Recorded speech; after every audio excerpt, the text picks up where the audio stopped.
નમસ્તે વિદ્યાર્થી મિત્રો, જ્ઞાનપથ શૈક્ષણિક સંકુલમાં ફરીથી આપનું હાર્દિક સ્વાગત છે. ધોરણ 4 વિષય ઇંગ્લિશ. ચાલો વિદ્યાર્થી મિત્રો, મેં તમને ગયા વિડીયોમાં પણ સૂચના આપી હતી કે શું કરવાનું છે.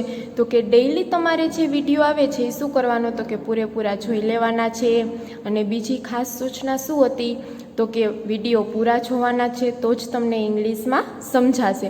અને બીજું શું કરવાનું છે, તો કે હોમવર્ક આવે છે એપ્લિકેશનમાં, એ હોમવર્ક પણ કરી લેવાનું છે. પૂરેપૂરું હોમવર્ક કેવી રીતે કરવાનું છે, તો કે બધા વિષયનું તમે કરો છો, ગુજરાતી, હિન્દી બધા વિષયનું એક બુકમાં કરો છો, એવી જ રીતે તમારે કરી લેવાનું રહેશે. વિડીયો પણ શું કરવાનો, પૂરેપૂરા જોવાના છે. ગ્રામર હોય, પાઠ્યપુસ્તકમાંથી દીદી કરાવતા હોય તો તમારે શું કરવાનું છે, જો દીદી લખાવતા હોય તો તમારે લખવાનું છે. દીદી પાઠ્યપુસ્તકમાંથી કરાવતા હોય તો પાઠ્યપુસ્તક સામે ખોલી અને બેસવાનું છે. હાથમાં શું રાખવાનું છે, તો કે પેન્સિલ રાખવાની છે.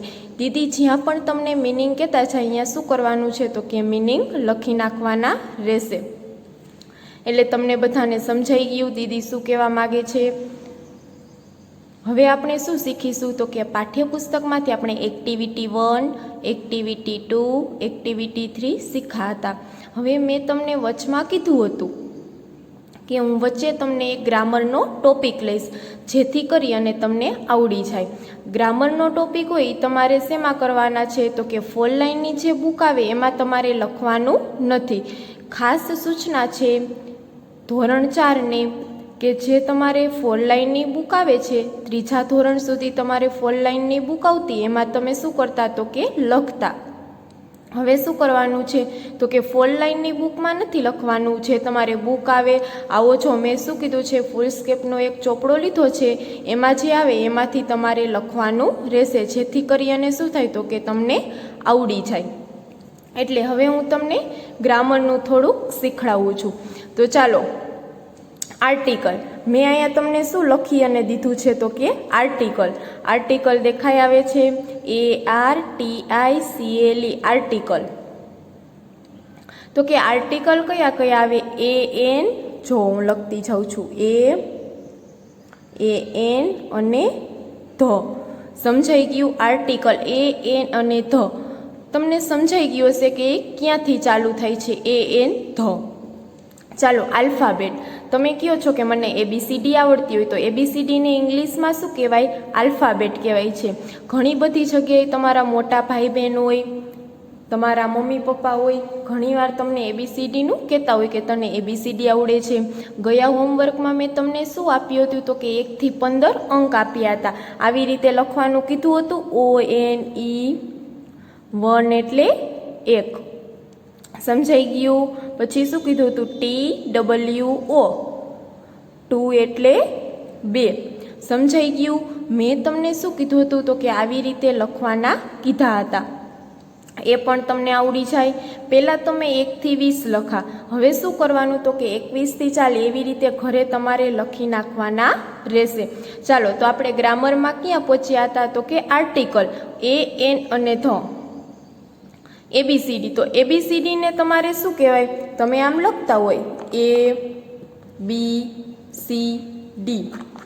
આ થઈ ગયું ABCD. ABCD ને શું કહેવાય, આલ્ફાબેટ કહેવાય. સમજાઈ ગયું. આલ્ફાબેટના કેટલા અક્ષર હોય છે, 26 મૂળાક્ષરો હોય. જો અહીંયા લખેલું છે શું છે, 26 મૂળાક્ષરો. સમજાઈ ગયું તમને. 26 મૂળાક્ષરો હોય છે. 26 મૂળાક્ષરો જે લખેલા છે એમાંથી કયા હોય, તો કે સ્વર અને વ્યંજન. જે તમારે ત્રીજામાં તમને આવી ગયેલું છે, ન આવી ગયેલું હોય તો હું તમને સમજાવું છું કે સ્વર કોને કહેવાય, તો કે જો A, I, O, U અને E એને શું કહેવાય, સ્વર કહેવાય.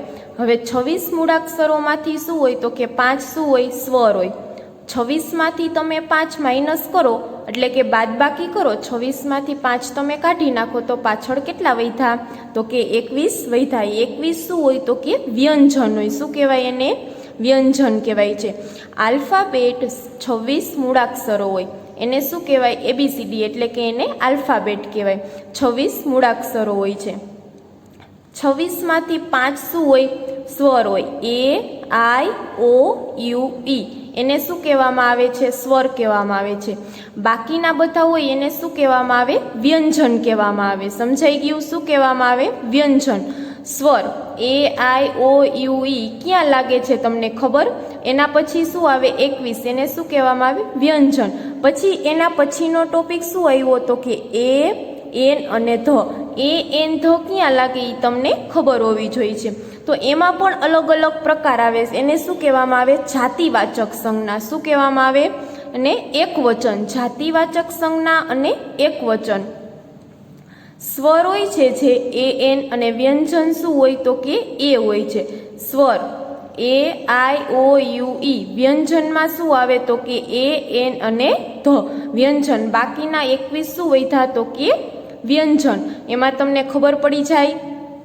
પછી જો બાજુમાં મેં તમને એક્ઝામ્પલ આપેલું છે. She has a pen. તેની પાસે એક પેન છે.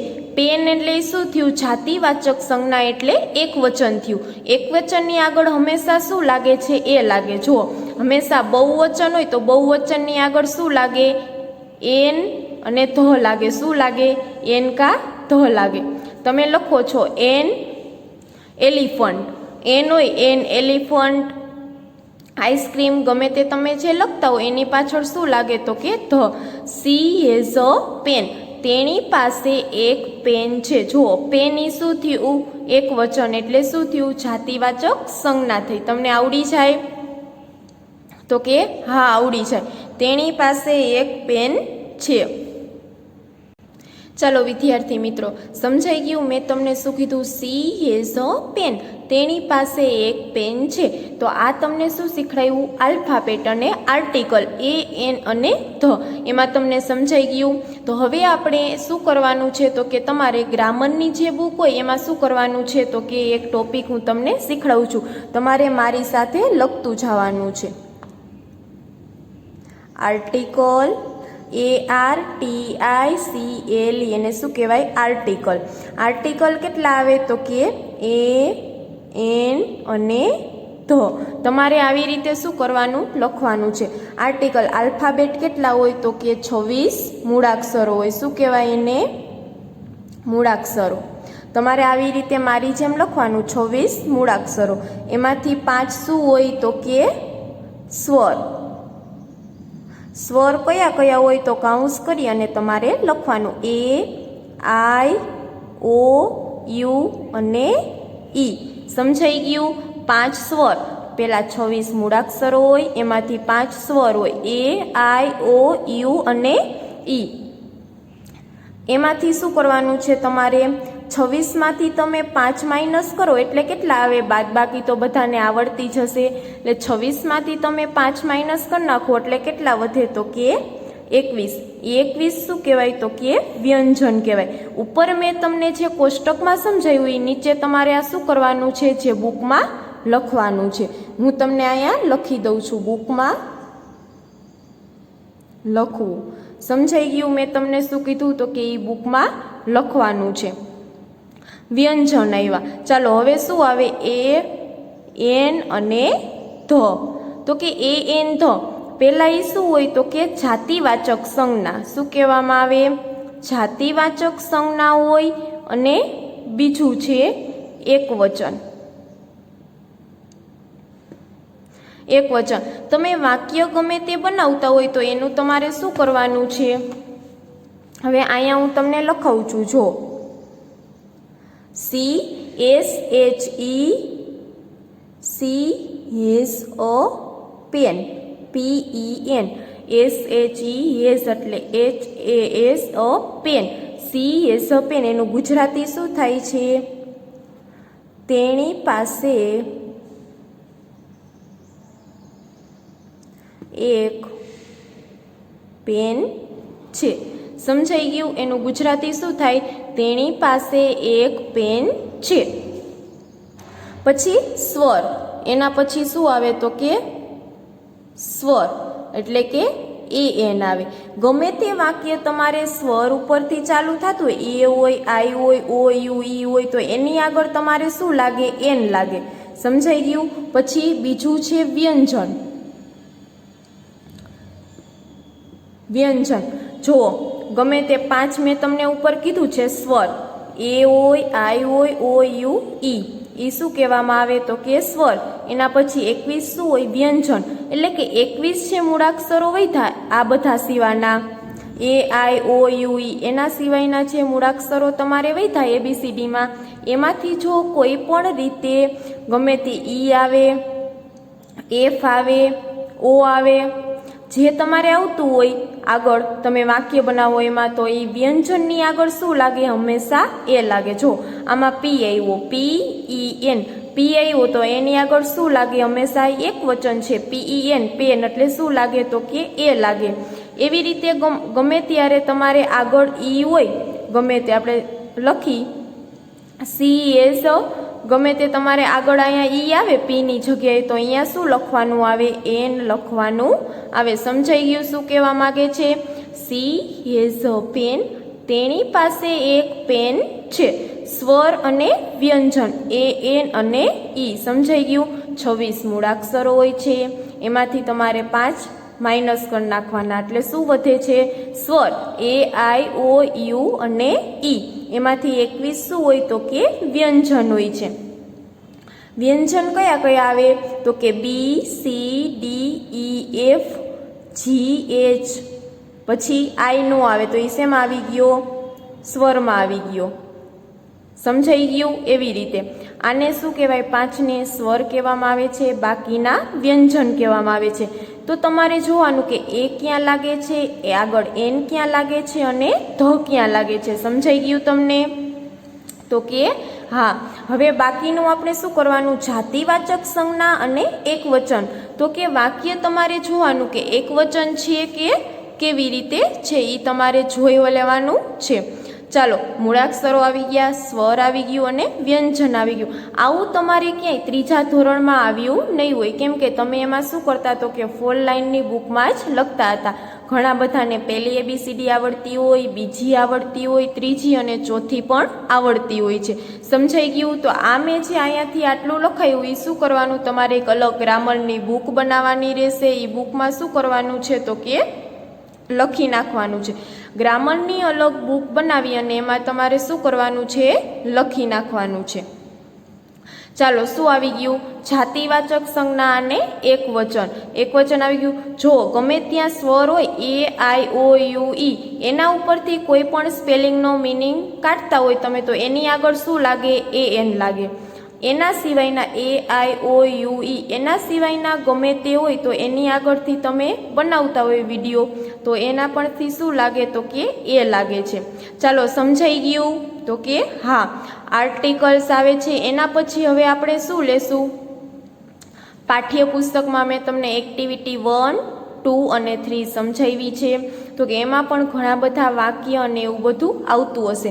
હવે શું શીખવાનું છે તમારે તો કે એવા વુ વાળા વાક્ય આવે અને પછી શું આવે છે? વોટ વાળા વાક્ય. જો શું કરવાનું છે? વુ. તો કે વુ એટલે શું થાય? કોણ. પછી વોટ વાળા વાક્ય આવે. શું આવે તો કે વોટ એટલે કે શું. આ આવે, વુ આવે, વોટ આવે, વેન આવે, ધેર આવે, ધ આવે. ગમે તે વાક્ય તમારે જે હોય છે એના ઉપરથી શું કરવાનું છે તો કે વાક્ય જે આપેલા હોય એના ઉપરથી આપણે જોવાનું છે કે શું આવશે. આગળ તમે કાર્ડ શીખી ગયા હશો. કાર્ડ તો આપણે જોયા હશે. આપણે વાક્ય આવી ગયેલા છે, મેં તમને એક્ટિવિટીમાં કરાવેલા છે. જો તમારે પાઠ્યપુસ્તક કાઢવાની, એમાં જો ટચ યોર નોઝ, આ યોર વાળાની બધા શું કહેવાય તો કે વાક્ય કહેવાય. Close your eyes, touch your શું કીધું છે? Ear with left hand. તો એ બધા યોર ક્યાં લાગે, વોટ ક્યાં લાગે, વુ ક્યાં લાગે? તો એ આપણે શું કરવાનું છે તો કે કાર્ડમાંથી, વ્યાકરણમાંથી આપણે ટેન્સ શીખવાના છે. તો પહેલાં આપણે કયો ટેન્સ લેશું તો કે ચાલુ વર્તમાન કાળ, ધ પ્રેઝન્ટ કન્ટિન્યુ ટેન્સ. એને શું કહેવામાં આવે? કાર્ડ કહેવામાં આવે છે. તો ચાલો, આપણે આટલું મેં તમને જે શીખડાવેલું છે એ તમારે બુકમાં ઉતારી લેવાનું છે.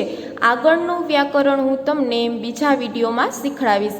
અને પહેલી ખાસ સૂચના, વિડીયો પૂરેપૂરો જોવાનો છે. એપ્લિકેશનમાં તમારે જે હોમવર્ક આવે એ હોમવર્ક શું કરવાનું છે તો કે પૂરેપૂરું લખી નાખવાનું છે. તો ચલો અહીંયા વિડીયો તમારો પૂરો થાય છે. અસ્તુ, જય હિન્દ, વંદે માતરમ.